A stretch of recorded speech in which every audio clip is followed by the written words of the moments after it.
Sa panahon ng mabilis na impormasyon at kaliwat ka ng balita, kailangan mo ng isang channel na mapagkakatiwalaan, diretso at para sa bayan. Ito ang Balitang Pambansa, ang iyong bagong tahanan ng mainit na issue, tunay na impormasyon at mga balitang hindi mo dapat palampasin. Mula sa mga trending na kaganapan sa social media hanggang sa mga seryosong isyong pambansa. Bantay kami sa bawat sulok ng bansa para sa iyo. Hindi lang basta chismis, kundi validated news, mga impormasyon na may batayan at mga kwento ng tunay na buhay Pilipino. At kung gusto mong laging nauuna sa kaalaman, huwag kalimutang mag-like, mag-share at higit sa lahat, mag-subscribe. Dahil sa Balitang Pambansa, balita mo, boses mo, bayan natin ito.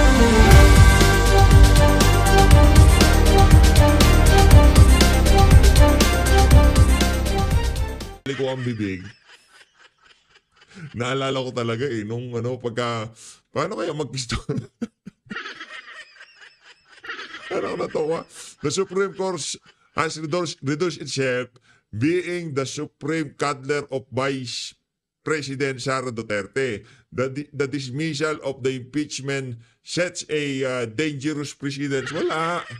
Alam nyo kung nagpatuloy ang impeachment, tapos kahit nakita ng Korte Suprema na merong linabag ang House of Representatives, hindi nila pinaira lang due process. Yun ang pinakapangit na president. Yung tipong kahit na siyang damukal na impeachment complaint pala ang tanggapin ng House of Representatives, okay lang yun ang bad president, ika nga. Diba? Ang pinag-usapan, ang nakalagay sa saligang batas, once a year lang. Hindi pagka natripang i-archive, pagka natripang etong isa na to, madaliin natin diretso sa Senado. Ganun ang gagawin. Hindi. Ang rules ay malinaw. Isang impeachment complaint kada isang taon kada sa mga impeachable government official. Anong ginawa niyo dyan sa House of Representatives? Ikaw pa nga nag-author dun sa unang impeachment complaint, di ba? Tapos pumirma ka din dun sa dito sa ika-4 na impeachment complaint. Kung di ba naman kayo kalahating mga sintu-sintu dyan sa House of Representatives, bakit yung ginawa yun? Ang dami niyong violation na hindi pa rin natatakal hanggang sa ngayong mga panahon na to. At sinabi nitong si Senator Rodante Marcoleta, kung sakaling magkalatagan at ilinabas yan sa binuhay ang impeachment na yan, ilinabas galing diyan sa archive, humanda-handa kayo. Hindi pa tapos, marami pang constitutional issue ang kailangang ipaliwanag dito. Okay lang ba na yung mga nag-endorso nung mga naunang impeachment complaint, pipirma doon sa ika-4? Okay lang ho ba yun? Baka hindi tayo matapos dito. Maya't maya, meron tayong motion na meron tayong sinasangguni sa Korte Suprema. Ang dami nilang dapat ipaliwanag. Pero simple lang kasi, isang impeachment complaint kada isang taon. Yun lang.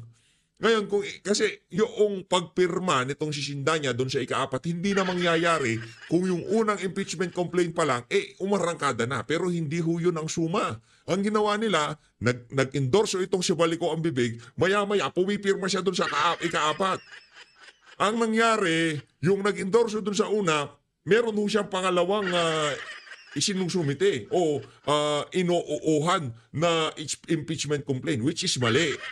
Kaya para sa iyo, Baliko ang bibig, ayusin niyo ho.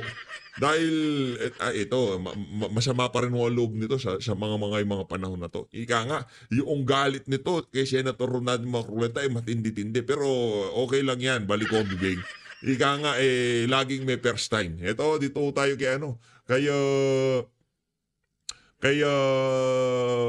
kay Franz Castro. Ang paalala ko lang sa iyo, Franz, pero in fairness yung maaanghang na pananalita nitong si Franz Castro medyo nawawala na ngayong mga panahon na to. Dati ko kasi madalahira yung babae na yan. Yung bibig niyan talaga naman parang pasmado. Hindi ko tumitigil sa kakaputak. Pero dito sa isa na to, nakita ho natin na malumanay yung atake nitong si Franz Castro dito sa impeachment ni VP Sara, hindi ho ganun katindi. Kaya napaisip tayong ganun. Ba't kaya hindi matindi ang atake nitong si Franz Castro? Si Franz Castro kaya bumabaliktad na? Dahil alam niya sigurado yung warrant niya palabas na. Yung motion nila sa ang tawag dito, sa Court of Appeals mababasura. Kaya kailangan na niyang medyo magpakabait. Nako, Franz Castro, kung ako sa'yo, ayusin mo buhay mo. Dahil pagka yung warrant of arrest mo na ang lumabas, dalawang bagay lang naman ang kahihinatnan mo. Sasama ka doon sa mga kasama niyo sa bundok o papasok ka sa kalaboso. Yun lang naman. Eto, ano ba yan, PH? Eto. Well, maasa pa rin kami dahil marami namang desisyon ang Supreme Court in the past na na-reverse. So, ito ang tanong lang, kung maibabasura ito, ang tanong dyan, asan yung 612.5 million? Ito yung tanong ng taong bayan Kaya, hindi pwede itong i-archive, hindi pwede. Alam mo nasaan? Alam mo nasaan? Nandoon sa mga informant na nagturo doon sa mga recruiter ng mga makakaliwang grupo sa aming mga anak. Nasa kanila yung pera. Binigay ni VP Sara doon sa mga intel officer na kung saan nakapagbigay ng impormasyon kung paano rin i-recruit ang aming mga anak sa mga eskwelahan ng mga makakaliwang grupo. Di ba? Yun, doon napunta. Saan alam pa, saan napunta? Napunta ito doon sa pagpuprotekta ng mga kabataan sa kamandag ng mga masasamang elemento. Halimbawa na lang dyan, droga, di ba? Doon napunta yun huwag niyong hanapin sa akin, di ko alam kung nasaan. I mean, wala sa akin, pero alam ko kung nasaan, yun.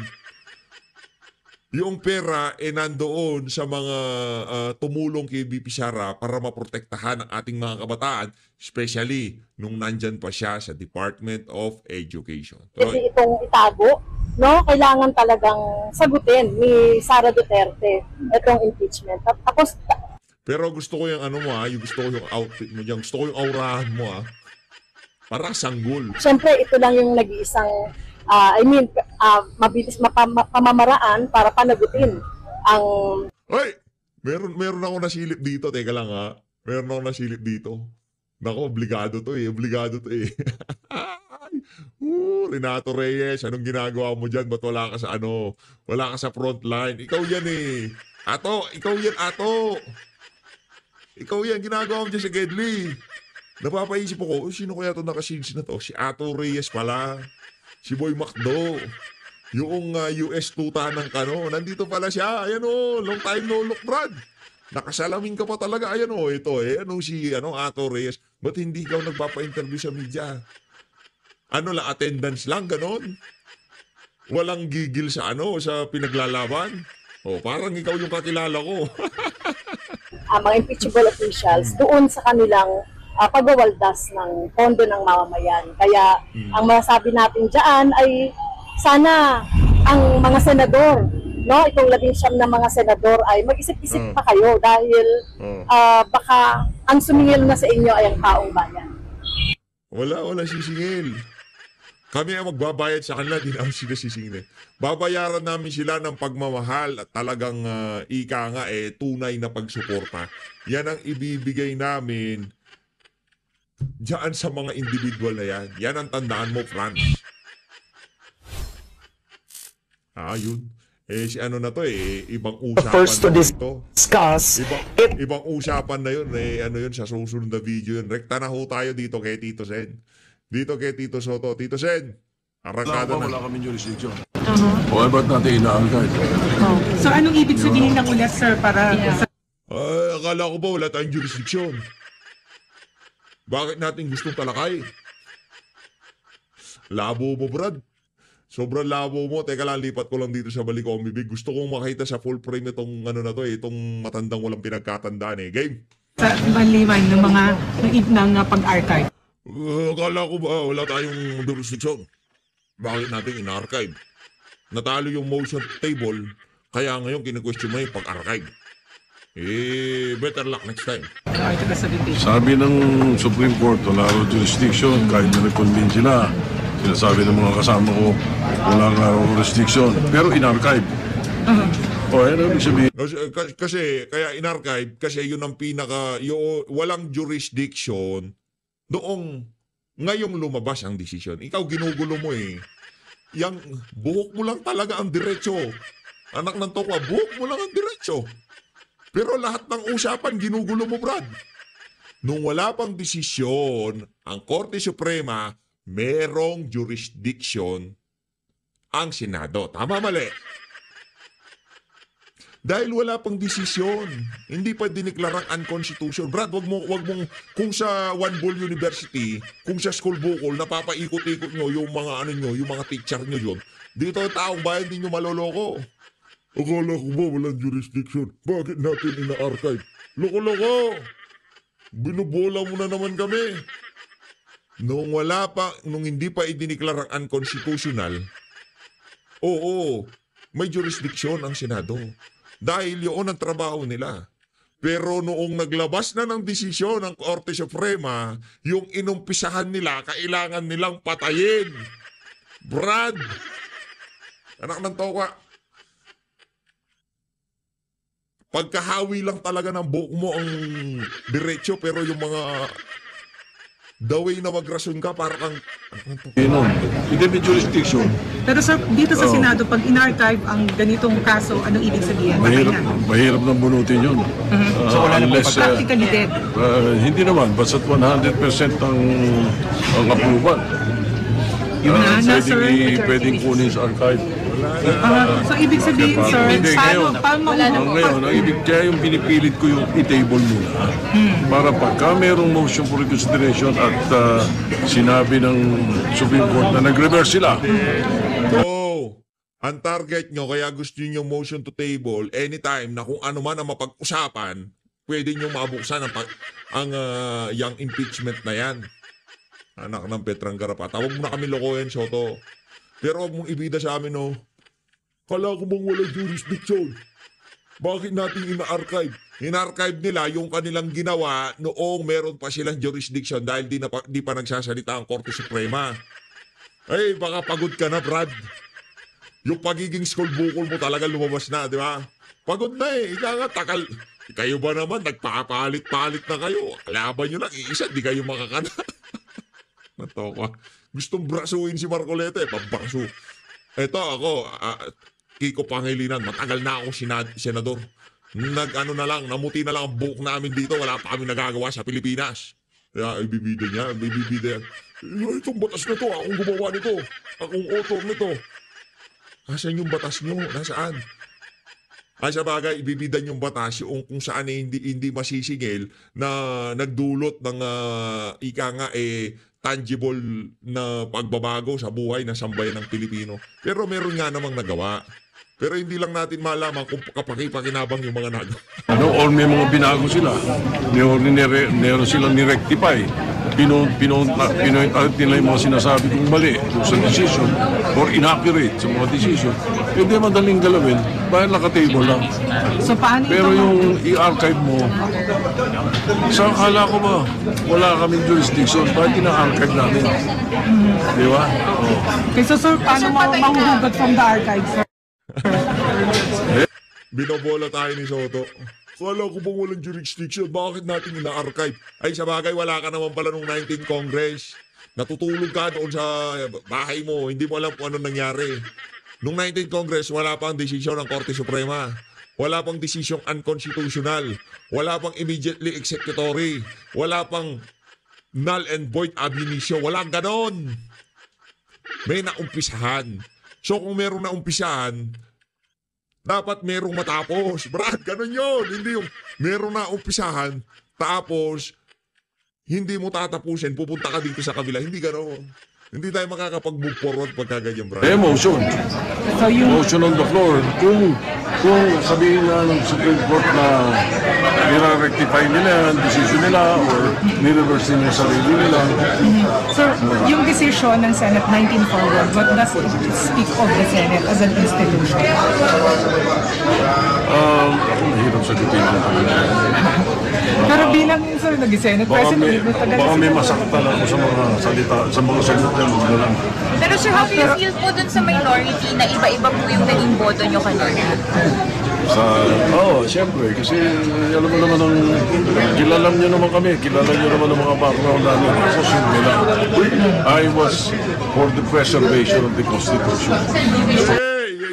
Hindi ka para sa preservation ng Constitution, Brad. Wala ka sa ano.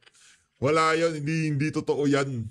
Di ba? Kung nasa preservation ka ng Constitution, yung mga final arbiter of our Constitution, sila ang papaniwalaan mo. Hindi yung papaniwalaan mo, ay sa bagay, baka may napangakuan ka, di ba? Mahirap na eh. Baka may napangakuan ka. Baka, hindi ko sinasabing may pinangakuan ka. Baka may napangakuan ka. Na pagka ako naupo sa Senado, tigil yan. Tuloy-tuloy ang impeachment na yan. Kaso hindi nangyari. Collegial nga eh. Nung una sinasabi mo, balita ako, di daw sila nagkukokus ngayong 19 Congress. O pagdating ko dyan, tingnan man niya. Hindi pwede sa akin yan. Ano hindi pwede sa'yo, Brad? Asan na yung maangas na Tito Sen? Wala na. Tiklop. Masunod ang Constitution. Yung pinaglalaman ko rin. Sa akin nga, sinasabi ko nga the personalities involved, hindi importante sa akin. Hindi totoo. Pinag-uusapan dito is kung paano ginawa. Ayan, dito na ho tayo kay ano. Kaya Attorney Trix. Ay, palakpakan muna natin tong si Attorney Trix. Sa mga old god to ng political vlogging eh. Mga old god ng Duterte supporter yan eh. Gay. Dahil ito ang kanyang motion, mayroon din ilang mga senador. Kapansin-pansin na dito o pinangungunahan na ni Senator Vicente Soto. The third ba siya? Senator Tito Soto. So si Senator Tito Soto ay nag-oppose doon sa inihain na motion ni Senator Marcoleta. Dahil nag-umpisa ang debate tungkol dito at maraming gustong magpresenta ng kanilang oposisyon or pagpanigman doon sa motion, nag-suggest si Senator Alan Peter Cayetano na amyendahan ang kanyang motion. Tama. Ayon kay Senator Cayetano, ang mas nararapat na gamitin na motion ay motion para mag-archive. Ayon kay Senator Cayetano, sinabi ng Korte Suprema at alinsunod na sa kanilang resolusyon sa impeachment ni VP Inday, walang trial na nag-umpisa. Walang jurisdiction ang Senado. Kung kaya't walang i-dismiss.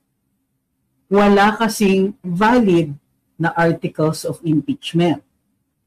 Dahil dito, ayon kay Senator Alan Peter Cayetano, dapat ang motion ay motion to archive. Ang i-archive nila ang natanggap nila na articles of impeachment kahit wala itong visa at i-archive na rin nila ang buong usapan tungkol sa impeachment. Alinsunod din po ito. Tama pala, no? Vicente Tito Soto. Alinsunod sa sinasabi ng Korte Suprema sa kanilang resolusyon na pinaalala sa kanilang press briefer nung isang araw. Tsaka hindi ako makapag-move on doon kay Soto na sinasabi niya, hindi daw siya sa mga personality involved dito sa impeachment na to. Napakasinungaling itong Soto na to. Anak ng tokwa, kung hindi ka involved, dapat nandun ka sa sideline, nananahimik ka. Ay, sa bagay, para ka palang bata na hindi napagbigyan na mag-Senate President. Kaya yung mga kakampi ni VP Sara na sinuportahan, itong si Chis Escudero, nakanti ang ego nitong nakanti ang ego nitong si Skol Bukol. Kaya ngayon nagmamaktol. o desisyon Oo. ng Korte Suprema tungkol Kala sa niya siguro impeachment maluloko niya ay tayo eh. immediately executory. Dahil immediately executory, kailangan may direktiba ang nararapat na ahensya na hindi ituloy ang paglilitis o pagdidinig. Isa lang ang ahensya na direktahan nito dahil isa lang ang body na maaaring magdinig sa kaso ng impeachment at ito ang Senate Impeachment Court. Naghain ng mga pag-o-oppose ang ilang mga senador. Pinangungunahan na nga ni Senator Soto at sinusundan din ni Senator Risa Hontiveros at ni Senator Kiko Pangilinan. Mayroon din inihain na sariling panig si Senator Bam Aquino na kahalintulad rin ng mga nag-o-oppose. Ang mga argumento ay umiikot lang sa isang reasoning. Ayon dun sa mga nag-o-oppose, walang kailangan na sundin na direktiba ang sa Korte Suprema dahil hindi pa naman tapos ang kaso at hindi pa pinal ang kanilang desisyon. Sabi naman ng mga tutol sa pagtuloy ng impeachment trial, kahit hindi pa pinal ang kaso at hindi pa ito nasasara with finality sa Korte Suprema, ang direktiba ng pinakamataas na hukuman ay itong desisyon ay immediately executory. Ilang senador ang tumindig at pinulit-ulit halos ang parehong argumento. Hindi pa yan pinal, oo, pero immediately executory. Doon lang po umikot ang dalawang dalawang argumento. Sa katapusan ng lahat ng ito, 19 po ang bumoto alinsunod sa mosyon na inihain ni Senator Rodante Marcoleta. Pero bago sila umabot doon, mayroong priority na motion si Senator Vicente Soto. At ayon sa kanya, ang kanyang motion ay kailangan mo nang i-convene ang Senate Impeachment Court at dahil nga hindi pa final ang desisyon, ituloy ang paglilitis. Ayon sa kanya, ito ang tamang gawin. Ngunit, sabi naman, ito ay sinundan rin ni Senator Kiko Pangilinan at ang sabi ni Senator Pangilinan ay hindi naman daw maaaring i-dismiss ang impeachment ng Senado, kailangan i-convene ang Senate Impeachment Court. Dahil ito ang dinirektahan ng Korte Suprema. Buti na lang, gising na gising si Senate President Chis Escudero, nahuli niya ang argumentong ito at ang sabi niya, hindi, binasa ko ang desisyon at ang nakalagay sa desisyon, ang direktiba, ay nakatutok sa Senado, hindi sa Senate Impeachment Court. At the end of it, 19 voted to junk the impeachment, to archive the impeachment, my apologies. 4 opposed and 1 abstained. Sa sidelines naman, may mga kaguluhan ng konti.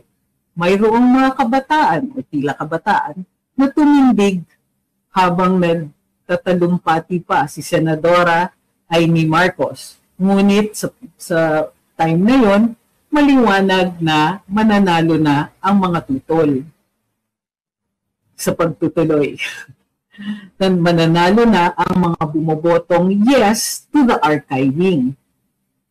tumindig ang mga kabataan, pumunta sa railing ano ba yung tawag doon? Ng mga nakaupo at nagbigay ng thumbs down signal. Dali-dali naman silang inescort palabas ng mga security ng Senado. Ang bilis ng intriga, mayroon pang nagsabi na yung mga vloggers daw yung pinalabas. Hindi po totoo yan.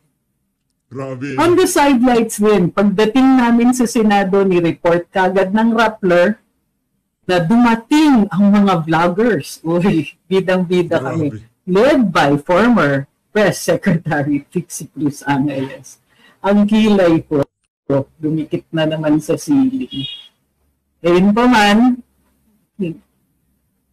kinagagalak namin na kami ay naging saksi sa isang makasaysayang pagboboto dyan sa Senado. Tapos na ba ang kalbaryo ni VP Inday? Malamang hindi. Dahil humaharap pa siya sa ibang mga kaso. Kung ating matatandaan, ang unang ina-argue ng mga taong tutol sa desisyon ng Korte Suprema ay wala daw accounting kung hindi matutuloy ang impeachment trial. Nakakalimutan nila na humaharap pa sa issue sa COA, si VP Inday, at mayroon din pa pong mga hinain ng Kongreso ng hindi daw sinasadya doon sa Office of the Ombudsman. Lahat ito ay tungkol sa confidential funds. Maaari naman nilang i-refile ang impeachment ng February 6 and onwards 2026. Maliban sa isa. Ayon sa desisyon ng Korte Suprema, hindi maaaring gamitin na grounds para sa impeachment ang mga gawain ng isang opisyal bago siya naging opisyal na gusto nilang i-impeach. Nako. Yes, nakita niyo po si Sir sa likod ko. Smelling bears. So, posible rin pong matanggal yung reklamo tungkol sa alleged grave threats ni Vice Presidente laban kay Pangulong BBM. Dahil nandun din sa desisyon ng Korte Suprema na kailangan kung mayroong criminal liability o criminal basis para sa paghahain, kailangan ito ay nasa level ng high crimes. Hindi po yan dun sa recent na desisyon, pero pinaalala yan ng Korte Suprema. In a previous decision, sinabi na ng Korte Suprema, dapat magkakalibel yun. Nire-reserba ang pag-i-impeach para dun sa tunay na nakakayanig na mga gawain ng isang opisyal na masyadong nakakabahala kung kaya't kailangan matanggal siya sa kanyang pwesto in spite of the mandate that was given to him or her by the general electorate. So, ngayong gabi, tanggap tayo ng inyong mga katanungan kung mayroon pang malabo doon sa mga nangyari doon. Sa totoo lang po, ang hirap upuan kasi dumating kami sa Senado ng bago mag-alas 3. Anong oras ba kami nandun? Malis kami ng siguro mga 1:30 or 2 o'clock nandun na po kami. Nag-umpisa ang sesyon ng alas 3 at ang argumento ay tumuloy-tuloy nang wala talagang break. Pero pa ulit-ulit pare-parehong argumento. Nagkaroon pa ng konting sagutan, very respectful naman, sa pagitan ni Senador Risa Hontiveros at ni Senator Rodante Marcoleta. At ayon kay Senadora Risa, nagkaroon na po ng instance kung saan unanimous daw ang boto ng Korte Suprema, ngunit on motion for reconsideration, ito ay nataob. Pag tinignan ngayon, overnight, marami pong nagpahatid sa amin ng, kumbaga, fact check. Doon sa sinabi ni Senadora Risa na isang kaso at sinasabing hindi po totoo yun dahil ang tunay na boto na itinaob sa motion for recon, ang botohan ay 6-5.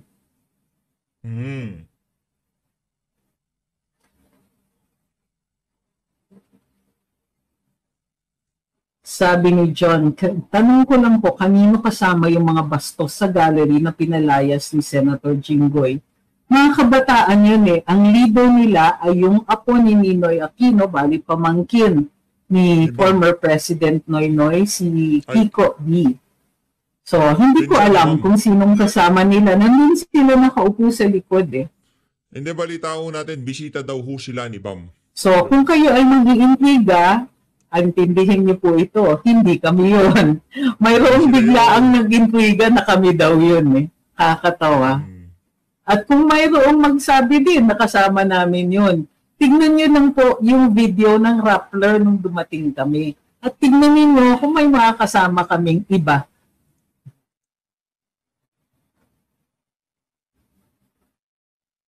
Hindi ho sila yun, hindi kasama yun. Sabi ni Ma'am Rita, may I ask what happened to the impeachment of BBM? Natuloy po ba ang filing? Hindi po. So wala nga pong impeachment si BBM dahil hindi po tinanggap ng SecGen yung reklamo. So ulitin ko ha, wala pong impeachment si BBM. Actually, by saying that, that goes against our interests. Kasi kung sakaling tinanggap yun, 1 year bago uli siya makasuhan o mapailan ng reklamo.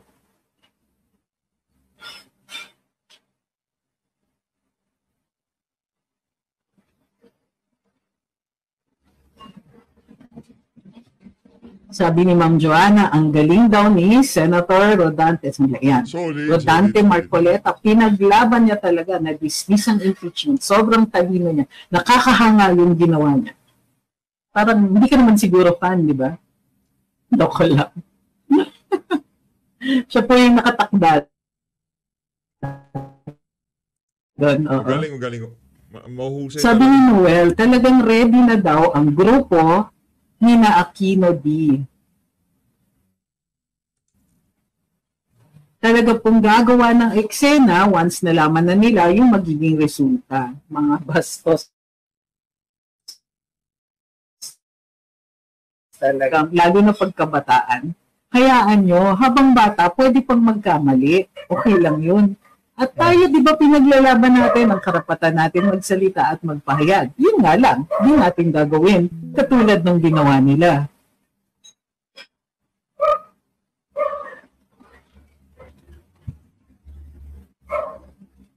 Sabi ni Don, nakakain po ako ng hilaw na kanin, di po masarap. Yan.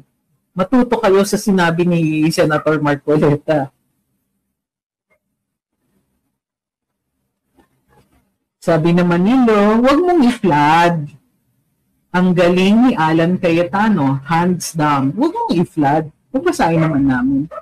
Sabi ni Hiladar, paano ba ipa-impeach ang speaker kasi nakakasuka ng pagmumukha niya? Una-una, hindi grounds ang nakakasuka ang mukha. Pangalawa, hindi po impeachable official ang mga kongresista at mga senador.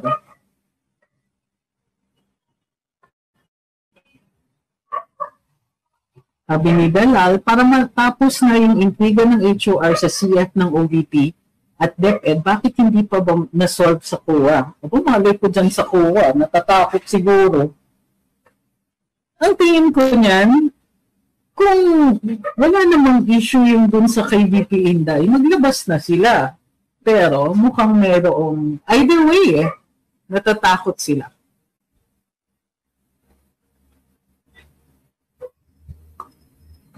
Sabi ni Ma'am Eva, may magsaing ng tama, huwag tularan ng HOR sa pagsasaing nila ng kanin. Double check ko lang, parang nagkamali yata ako dun sa motion ni Senator Vicente Soto. Sandali lang po. Double check natin, mahirap nang mag-fake news. Hindi lang po ha, double check natin. Sige lang, magtanong lang po kayo at maano natin yan. Matatalakay natin yan.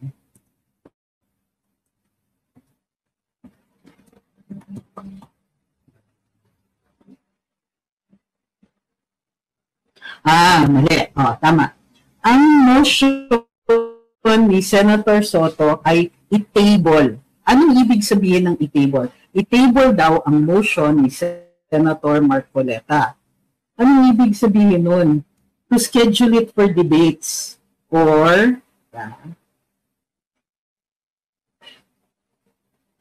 hindi. Sorry. Not the tabling. Ang tabling daw ay isip natin ha. Ang motion, correction everybody, ang motion ni Senator Soto ay isang tabi muna. Huwag munang i-discuss or pwede namang i-discuss pero huwag munang mag-decide doon sa motion na inihain ni Senator Marcoleta. At ituloy muna ang impeachment. Yon. Sorry po. Sabi ni Emil, sanay talaga mag-table si Soto. Ay, grabe! Ngayon ko lang nag-gets nung nabasa ko na.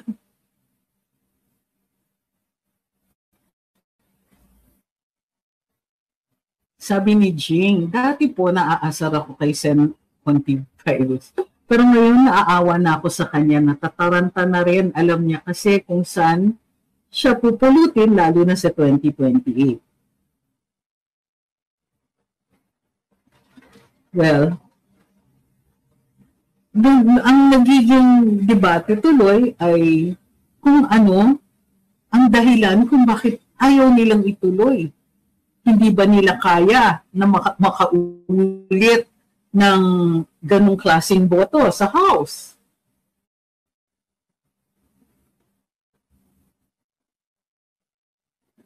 Sabi nila, hindi ba naglabas ng unmodified opinion ang taga-COA?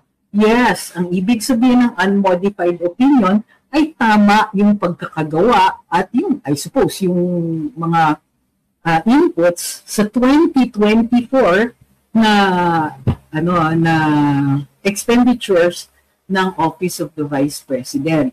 Pero unmodified din po ang 2023. So, pero hindi nila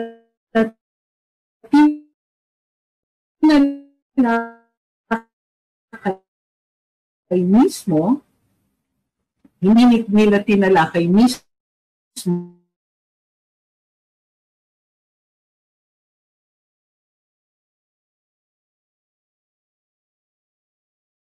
yung issue ng confidential fund.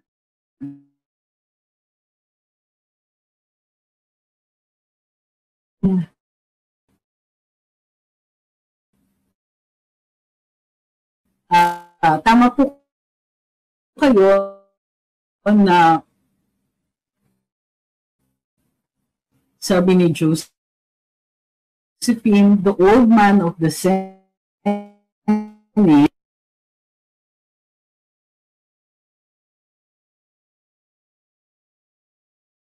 wala ako. Umalis na uwata itong si Atty. Trix. Nawala ako yun.